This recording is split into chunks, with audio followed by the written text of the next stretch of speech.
సార్కి అయితే thank you నా మనస్ఫూర్తిగా. మన వెస్టేజ్ బిజినెస్ స్టార్ట్ చేసి మన గౌతమ్ బాలి సార్కి అండ్ మా అప్లయన్స్కి నా జన్మాంతం నేను రుణపడి ఉంటాను. అట్లా ఎందుకంటే మా సార్ RFCలో వేస్తాడు, ఆయనకంటే ఒక ఇన్కమ్ ఉంది. నేనైతే ఒక హౌస్ వైఫ్ నండి. హౌస్ వైఫ్కి ఎలాంటి గుర్తింపు ఉండదు.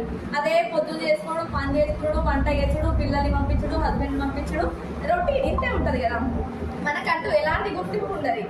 ఇంట్లో ఏమంటారు, మనకు చేతనైతే లేదంటే నేను బయటికి వెళ్ళి పని చేసి వస్తాను, నువ్వు ఇంట్లోనే ఉన్నావు, నువ్వేం చేస్తావు. అదే ఒక 5,000 సంపాదిస్తే మనకంటూ గుర్తింపు ఉంటారా?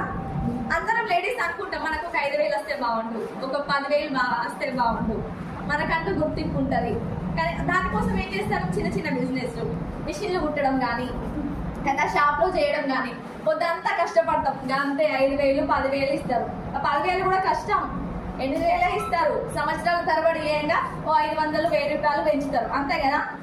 మనం అనుకున్నంత ఇన్కమ్ అయితే బయట రావట్లేదు. మన డ్రీమ్స్ అయితే మనకు వచ్చే ఇన్కమ్ కొని ఫుల్ఫిల్ అవ్వట్లేదు. మా సార్ RFCలో వేస్తాడు, ఒక 35,000 దాకా వస్తాయి కదా. మాకు ఇల్లు, హాస్పిటల్ అవంతా ఓకే, కానీ మా డ్రీమ్స్ ఎక్కడో ఉన్నాయి. నాకు ఒక చిన్న బాబు ఉన్నాడు, 2 years. మరి స్కూల్లో జాయిన్ చేసిన నర్సరీ 35,000 అట. మరి ఫస్ట్ క్లాస్కి ఎంత ఉండాలి, సెకండ్ క్లాస్కి ఎంత ఉండాలి, ఇంటర్లో ఎంత ఉండాలి, వాడికి ఫ్యూచర్ స్టడీస్కి ఎంత డబ్బులు ఉంటే సరిపోతాయి. మరి ఇప్పుడు మాకు కార్ ఉంది, మా పిల్లలు ఏమంటారంటే ఓపెన్ టాప్ కార్ కావాలంటారు.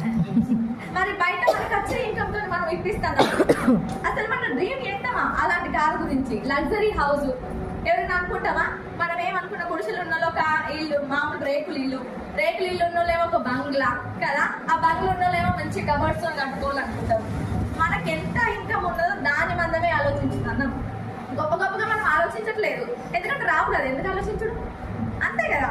కానీ ఈ వెస్టేజ్ లోకి వస్తే అయితే, వెస్టేజ్ లో ఉంటే అయితే అని నేను తెలుసుకున్నా. ఎందుకంటే మా అప్లైన్ చూసి, మా అప్లైన్ ఇట్లా ఉన్నాడు కాబట్టి నేను ఇంత నేర్చుకున్నా. వాళ్ళని చూసి వాళ్ళు క్రౌన్ అయ్యారు, వాళ్ళ దారిలో వెళ్తే నేను కూడా క్రౌన్ అయితే, నేను కూడా లక్షల్లో ఇన్కమ్ తీసుకుంటా. ఒక హౌస్ వైఫ్ కి లక్షల్లో ఇన్కమ్ ఎక్కడ వస్తుంది? ఎక్కడ రాదు. ఇప్పుడు నా కొడుకు పెద్దోడు 25 సంవత్సరాల దాకా నేను వర్క్ చేసిన, గంతే 10,000 15,000 30,000 గంతే వస్తాయి, అంతకంటే ఎక్కువ రావు కదా. ఈ వెస్టేజ్ లో 1 సంవత్సరం 2 సంవత్సరాలు ఉంటే కంపల్సరిగా మన తలరాత అనేది మారిపోతుంది. డ్రీమ్స్ గురించి ఆలోచించాం కదా, ఇది వెస్టేజ్ వచ్చినాక డ్రీమ్స్ గురించి ఆలోచిస్తాం.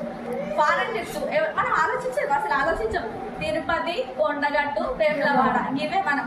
నేనైతే తిరుపతి కూడా పోలేదు ఇంతవరకు. కానీ వెస్టేజ్ లోకి వచ్చినాక నేను ఫారెన్ ట్రిప్స్ గురించి ఆలోచిస్తాను. ఎందుకంటే ఇక్కడ అచీవ్ అవుతాయి, నాకు నమ్మకం ఉంది. వెళ్ళిన వాళ్ళు ఉన్నారు, వాళ్ళ దారిలో నేను వెళ్తే కంపల్సరీగా అవుతా. దీనికి ఏమైనా ఏజ్ అవసరమా, చదువు అవసరమా, ఏమైనా పెట్టుబడి పెట్టడం అవసరమా? ఏం లేదు కదా. మనం ఎందుకు చేయొద్దు కదా. ఏమైనా మొద్దులు మొత్తానమా, ఏమైనా కష్టపడతానమా? షాప్లలో పని చేస్తే పొద్దు నుంచి సాయంత్రం దాకా లీవ్ అడిగినా కూడా ఇయ్యడు. మన పిల్లల బర్త్డేలు కానీ మన ఫంక్షన్లు కానీ సార్ అని బతులాడాలి. మనకి వాళ్ళ బాస్ ఉండడా? నీకు ఎప్పుడు ఫ్రీ టైం ఉంటే అప్పుడే చేసుకో. నువ్వు హౌస్ వైఫా, ఫుల్ టైం ఉంటుంది మనకు. మొత్తం పిల్లల్ని పంపించి పని చేసుకొని మనం మొదలు పెట్టచ్చు. జాబులు చేసే వాళ్ళు కూడా పార్ట్ టైం రోజుకు 2 గంటలు చేసుకుంటే చాలు. మంచి గ్రోతింగ్ ఉందని నాకైతే ఈ వెస్టేజ్ నాకు దొరకడమే నా అదృష్టం. పోనీ నేను ఏదైనా నాకు జాబ్ వచ్చినా కూడా నాకు ఇంతగానో హ్యాపీనెస్ ఉండకు. వేరే జాబ్లలో కూడా మంచి ఇన్కమ్ ఏం లేదు. సాఫ్ట్వేర్ అయినా కూడా వాళ్ళకి 1 లక్ష 2 లక్షలు, కలెక్టర్ కూడా 2 లక్షలే వస్తాయి. సైడ్ ఇన్కమ్ వచ్చినా కూడా అవి ఏం లెక్కలకు ఉంటాయి. ఇంట్లో మాత్రం మనకు మొత్తం ట్యాక్స్ కట్ అయ్యాయి లక్షలల్లా. మన పైన అప్లైన్స్ ఎట్లున్నారు ఒక్కొక్కరు. మన భరత్ సార్ ఉన్నాడు, కళ్ళలో ముందే 150,000 తీసుకుంటాడు. మా ఇంట్లోనే మా బావగానే. ఇవాళకి వచ్చినాక నాకు ఎందుకు? అవునా, నేను పైసల కోసమే వచ్చినండి. అందరు కష్టపడేది పైసల కోసం. వెస్టేజ్ లో పైసలు ఉన్నాయి, పొట్టు సంపాదించుకోవచ్చు. మనం సంపాదించుకున్నామా? ఇంకా కూడా మాట్లాడాలా? నువ్వు చాలా మాట్లాడాలి. వెస్టేజ్ గురించి అంటే నేను పొద్దు నుంచి సాయంత్రం దాకా కూడా మాట్లాడతాను. నా నరాల్లో వెస్టేజ్ ఉందండి. అసలు నేను జూమ్కి వచ్చినప్పుడు నా పేరు చెప్పడానికి నేను గడగడ పడుతున్నాను. అంటే నేను నేర్చుకున్నా, జూమ్కి వచ్చి నేర్చుకున్నా, వెస్టేజ్ అంటే ఏదో తెలుసుకున్నా, ఇలా ప్రొడక్ట్స్ గురించి తెలుసుకున్నా, సప్లిమెంట్స్ గురించి తెలుసుకున్నా.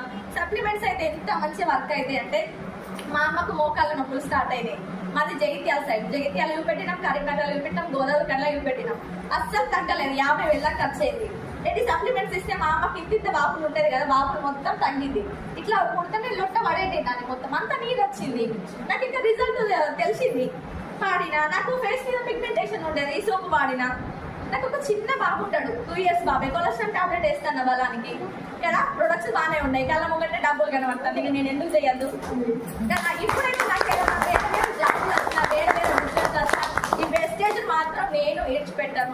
ఎందుకంటే ఇందులో ఎంత డెప్త్ ఉందో ఎంత గ్రోతింగ్ ఉందో నేను తెలుసుకున్నా. ఇప్పుడు నేను సిల్వర్ ఉన్నా కదా, ఇంకొక 6 నెలల సేమ్ నేను క్రౌన్ కావాలి.